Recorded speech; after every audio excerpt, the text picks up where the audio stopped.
తమిళనాడు రాష్ట్రంలో ఇటీవల జరిగిన అసెంబ్లీ ఎన్నికల్లో నటుడు విజయ్ గారి నేతృత్వంలోని టీవీకే పార్టీ అధికారంలోకి రావడంతో రాష్ట్ర రాజకీయాలు కొత్త మలుపులు తీసుకున్నాయి.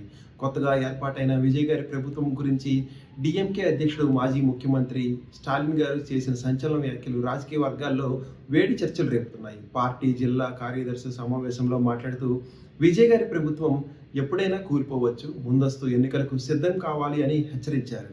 ఈ ఓటమి తాత్కాలికమేమన్నది 2029 లోక్సభ ఎన్నికలతో పాటు ముందస్తు అసెంబ్లీ ఎన్నికలు జరగవచ్చని, ఆ సమయానికి డీఎంకే ఖచ్చితంగా అధికారంలోకి వస్తుందని ధీమా వ్యక్తం చేశారు. తమిళనాడులో సూర్యుడు డీఎంకే గుర్తు ఎప్పటికీ అస్తమించదని స్పష్టం చేశారు. ఓటమికి పూర్తి బాధ్యత వహిస్తూ ఓటమి కారణాలు విశ్లేషించి ప్రజల నుంచి నేరుగా అభిప్రాయాలు సేకరించేందుకు 36 మంది సభ్యులతో కూడిన కమిటీని ఏర్పాటు చేశారు.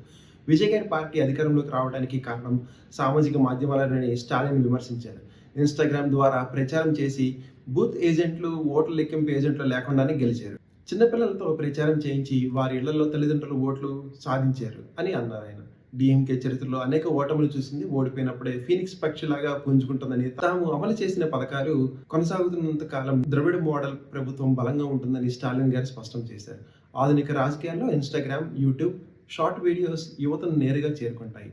సెలబ్రిటీ నేతృత్వంలో సాధారణ ప్రజల భాషలో ప్రచారం, పిల్లల ద్వారా కుటుంబాలను ఆకర్షించడం ఇవన్నీ కొత్త వ్యూహాలు అయితే ఇవి ఎన్నికల విజయానికి సహాయపడతాయి. కానీ పాలనలో స్థిరత్వం, పరిపాలన సామర్థ్యం, ప్రజల సమస్యల పరిష్కారం మీద ఆధారపడి ఉంటుంది.